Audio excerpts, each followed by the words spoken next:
Let me just, I'll just take some, I'm going to edit it too, so. I think they want to see your picture. 52 to 63.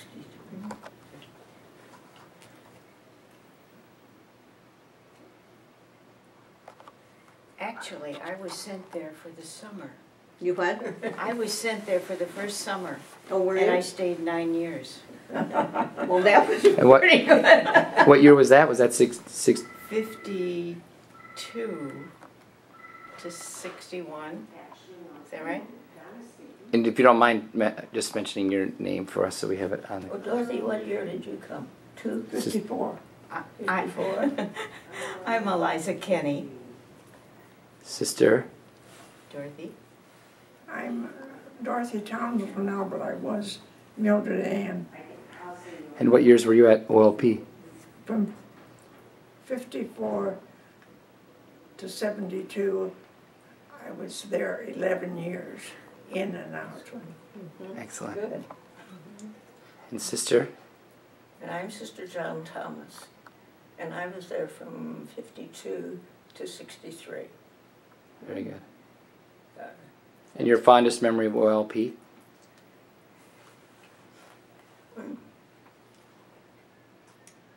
Well, the things that I thought were most memorable were things that I think the girls had in high school had not done before.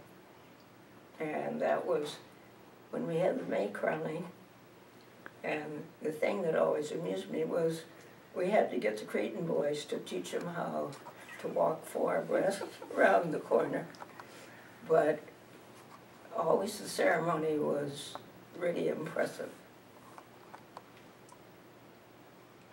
Now, do you have any fond memories of OLP, sister? I have a lot of fond memories, especially because I was the choral director, so we were putting on programs several times a year at least, and they were always a lot of fun. Learning the music, and a couple of the other sisters helped do choreography and that kind of thing, so that was always Mary Ellen, quite look where memorable. you are. Yeah. Look at that, all over the place. Sister Dorothy, do you have any fond memories of OLP? The memory of OLP has always impressed me is that the parents planned and dreamed of that school before we got there, and then they supported us all the way through. And even after we closed, many of the parents used to get together for various events. One of the things that I remember about Portland Avenue is that the paving was wood block. And the girls came out of school at the end of each day and crossed to go north to the buses. Marge Zimmer, please call 5527. Marge Zimmer, please call 5527. And the uniform changed radically as they crossed.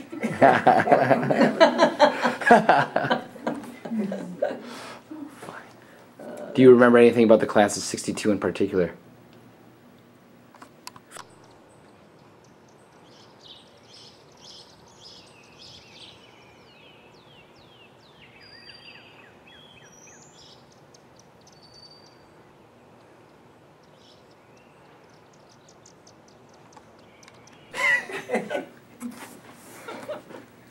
What you taught choral, is that it? Yes. And you taught what, John? Well, I had just finished my degree for history when I went, except that I taught Latin. And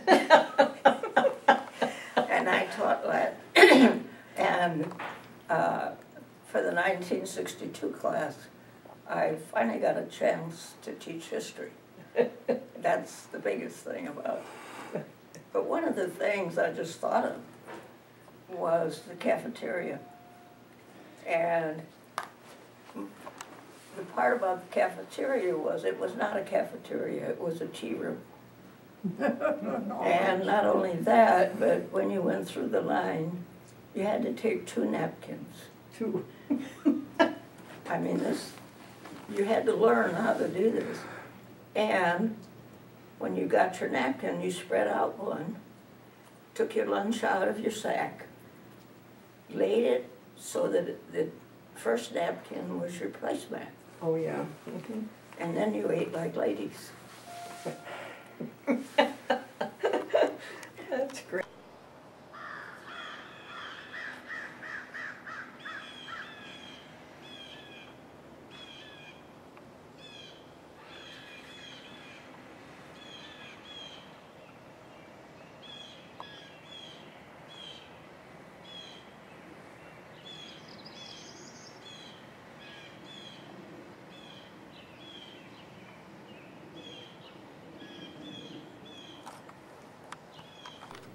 How about you, sister? Do you have any fond memories of, or specific memories of 1962 class?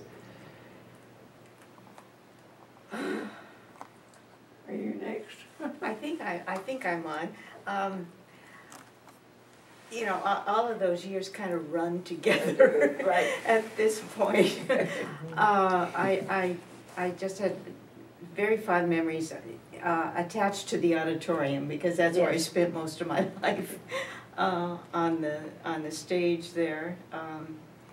If not directing the chorus, then helping somebody get ready for a piano recital. Oh, I have a great one. I have a great story about piano recitals. At that time, we weren't supposed to be on the stage or in front of any kind of an audience. And one of my piano students was giving a senior recital, and so she had a concerto movement. And in the end, when our principal superior heard about it, that I was playing the second piano to her, she said, "That's not allowed, sister. You'll have to be behind the curtain." So what did we do? We had her showing on the stage, and then a curtain came across in between her piano and the accompaniment piano, which is where I was. And so all you could see of me were my hands moving around. And the nuns thought it was the funniest thing going. I guess it did look pretty strange. But anyway, I was behind the curtain. She was not. That is wonderful.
We lived through the Elvis Presley age, and Sister Angelita brought the St. Thomas boys over to help with the dramatic presentations, which included Elvis Presley hits.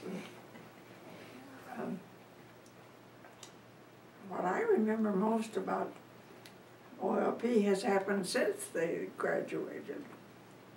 And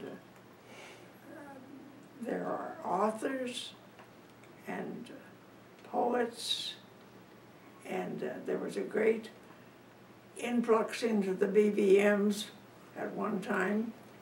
Great exodus followed, and they were they chose very interesting careers that were of service to mankind. And the news always seemed to be good coming from St. Paul as we traveled around later. And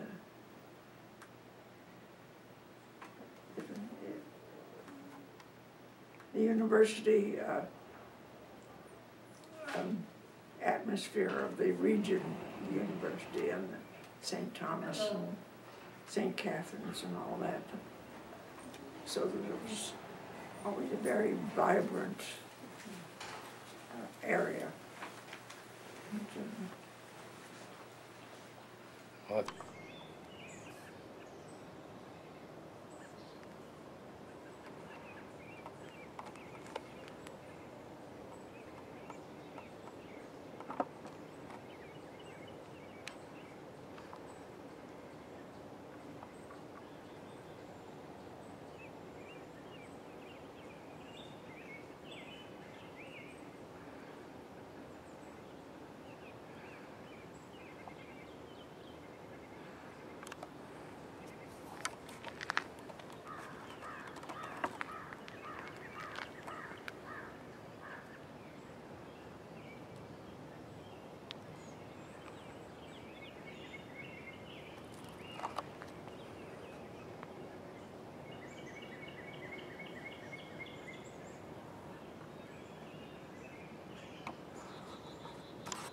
their face.